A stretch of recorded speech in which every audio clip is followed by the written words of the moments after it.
Hello friends, welcome back to the bench. Our patient today is actually myself. Not sure if you can hear that in my voice, but I have fallen ill. It's nothing serious, some kinda cold or something. So I'm treating myself with vitamin C, the emergency, very good thing. I usually get that when I get sick. And just stay in bed and rest. That's usually my cure. But since we're doing one video a day, no exceptions today. You know what they say: if the times get tough, or when the going gets tough, right? So what we have here is something that I purchased a few months ago, actually. And this is a boost converter. Cheap Chinese boost converter. I have no idea how they make it this cheaply, because I don't remember the price right now, but it was below 20 bucks. I think below 20 bucks. And as far as the specs on it, it is 900 watts, so almost a kilowatt that you can push through this device. We have control module that I haven't even removed the screen protector from yet. I use these displays. They are, this display is like 10 bucks alone if you want to buy just this display. It's full color. I've used it on some projects, some Arduino or ESP32 projects. So I have no idea how they make it this cheap. Now, if you just look at the board, you'll notice that it kind of looks like it's an early prototype, right? It would be very hard to put it in the case. You would probably have to move this display and connect the cable to it so you can route it outside the device. But input goes here, output goes here, right? And that is typically what you have on the schematics for simple devices like this. So it looks like someone just kind of took the schematic and built the board looking at the schematic. So positioning of all this could be greatly optimized, but for this price you don't complain, right? I don't either. And the way it's built, it's actually very simple. It's a very simple boost converter. So we have our coil, right? The 20 amp fuse and a whole bunch of caps, and that goes to the coil. So that coil has a probably ferrite or maybe steel core, which increases its capacitance, which in turn allows you to push more energy through it. The size of the cable, if you compare it to my finger, it's hefty. It's pretty hefty, but not huge. Depending on the frequency, you can push different amounts of power through it. And then we just basically short the coil to the ground using this transistor, and the reaction from the coil that produces higher voltage goes through these two diodes. These are two diodes, the anode and cathode on the opposite sides. Alright, this is our input and our output, right? And that in turn just goes to the output. Nothing really more to say about that circuit. But for this to work, you need a feedback and you need a controller.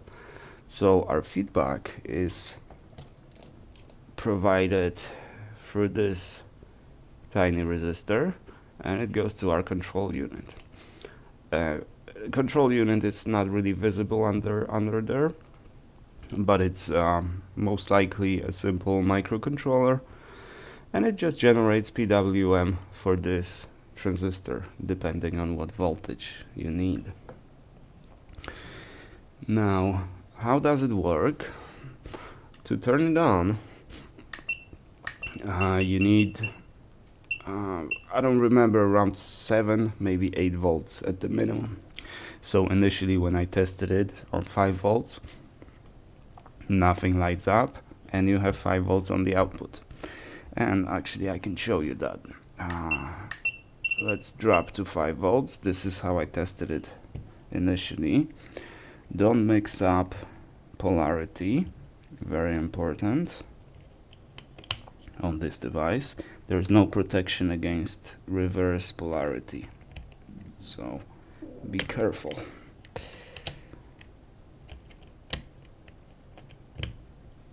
There. And if we turn it on, as you can see, no power is going to, or nothing happens here, right? So it looks like it's completely dead. And on the output we have 4.79 volts. Now, why do we have 4.79 volts on the output? Because the coil just permanently conducts the input to the output. That's why this configuration of the converter, the boost converter, can only be used for boosting voltage. So even if you take away the control signal like we have right now, all it does, it just routes input to the output. Very important to know, because normally you have two kinds of converters, either buck or boost. One is reducing the voltage, so it's pushing the energy into the coil, and the reaction from the coil is just lost on the diode, or it's reused in the capacitors. Though that affects efficiency. And so if you turn it on and do not provide any control signal, nothing happens, right? There's nothing on the output. The boost converters, on the other hand, if you provide the input, it will always be on the output. So since you can provide a relatively high voltage to this one, be mindful of that. So all we can do here is just boost the voltage. So let's turn it off and let's give it a typical 12 volts and 2 amps. So now, as you can see, we have 11.8 on the input. No current draw. I'm actually not sure how they calculate current draw. I did not look into that. I suspect that this resistor going from the input, right, the main input voltage, this is what powers our logic here, and there's most likely a linear regulator that provides power for our control circuit. Now, is that efficient? At this power level, right, this current draw, it's really nothing. It's negligible, right? Yeah, it's not efficient, obviously, but if you have low current, you're fine. Now we turn it on here, right, and it is set to 21 volts. Let's check if we have 21 volts on the output. 21.17, and it's telling us, yeah, 21.1, so accurate enough. Now, one thing that took me forever to figure out, because obviously this doesn't come with the user manual, not even in Chinese simplified, just no manual. If you start clicking the buttons, so on, off, okay, and we can go up and see the data. These are stored presets which you can store, right? But then you would expect that plus minus would control the voltage. So let's click set, nothing happens. Plus minus, set, You press set and hold it, nothing happens, right? The way you actually do it is so now let's do OK to get back to the on position without blinking data. We're on data 5. We have continuous voltage. I'm not sure if there's continuous current on it. There probably is. You press set twice, and that takes you to the settings. So now you can set, remember you can set any lower than the input voltage. So if you set anything lower than 12, it's not gonna be there. It's still gonna be the input voltage. So let's do 14.4 since we maybe wanna use this to simulate the car battery. And then set,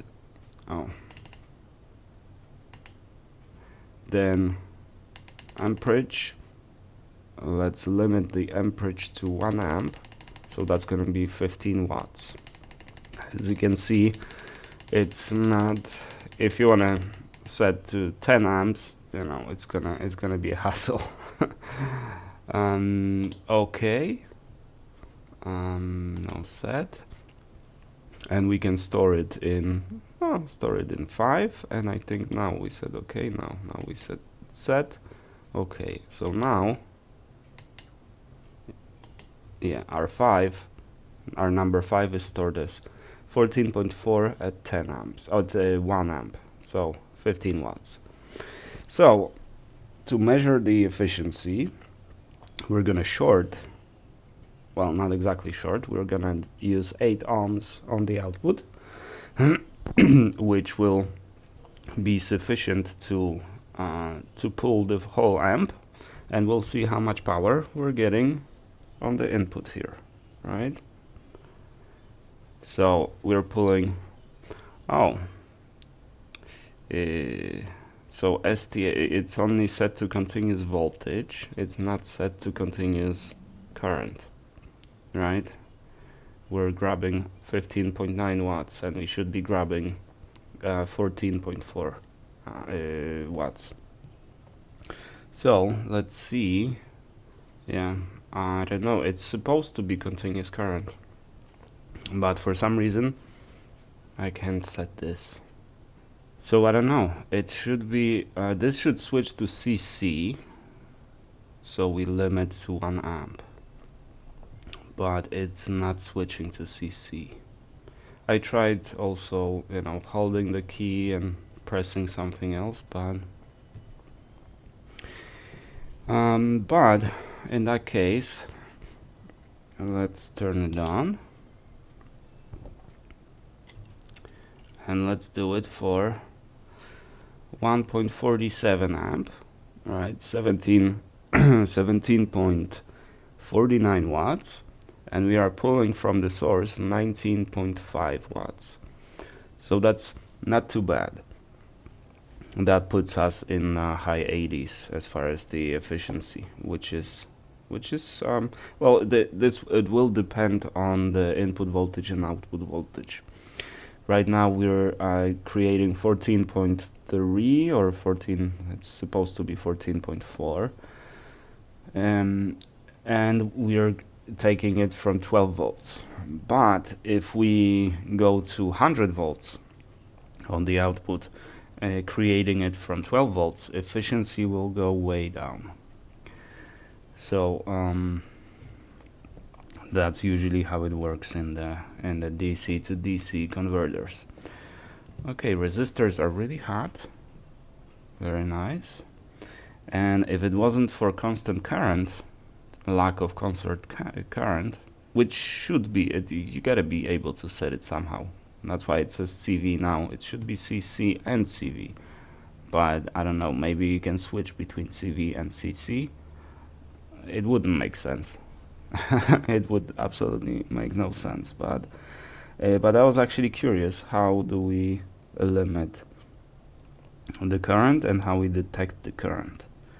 And so far I don't see much over here.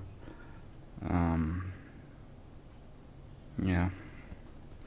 Well, that's how it works. For 20 bucks, it's actually not bad. And this power supply that I use, the bench power supply, only allows me to go to 30 volts or 24 volts, something like that. Sometimes I need a little higher, 48, 50, rarely something around 60, 70 volts. This allows me to actually achieve that. And the current I can limit on my input power supply. Alrighty guys, that'll do. Do I recommend this? I would probably wait for version 2 or 3 or 5. This is not exactly a finished product, or doesn't look like it, doesn't feel like it, but it is, I don't know, it's nicely made. I would recommend it if you can get it for 20 bucks, and it comes from China. You can get it on from US. So you gotta wait a few weeks before it gets here, and it got here. It works. I'm happy with it. Now I can produce higher voltages. As far as the day 9 update, I just got one rejection from Microsoft, and I'm not sure if that was a fully template. Well, definitely it was templated email, but I'm not sure if they have more than one template, because they kind of, in the template, they encouraged me to apply to other positions, and they took a little over a week to evaluate my application. So I do believe that I did actually make it to some person, and I just wasn't the best candidate, or not even close to the best candidate. But with that encouragement that keep applying to other jobs, we post the jobs daily and stuff like that, and there might actually be a fit. It's not like in other rejection letters, it's just, we're not gonna be moving with you, and goodbye. Take your resume somewhere else. So maybe I will start applying to some lower positions in Microsoft.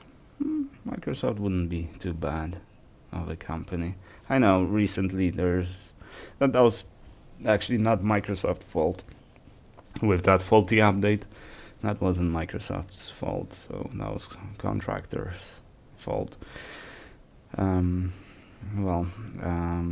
I don't get any offers from Adobe, which is good, because that would be no go. I would say thank you, I don't want your blood money. But yeah, there's nothing really. Well, this is short, 20 minutes, that'll do. I do have to record the video for my coding channel, and actually today is gonna be a nice one, because we're gonna be doing some cybersecurity on the project, and I need to start the project, which I told you about, and the budget just got increased by 100%, which it's awesome. So I'm gonna have to start doing that, but first I'll probably go back to bed, take a little nap, get more vitamin C, and do it all over again. Thank you guys very much for watching. I do appreciate you, and I shall see you tomorrow.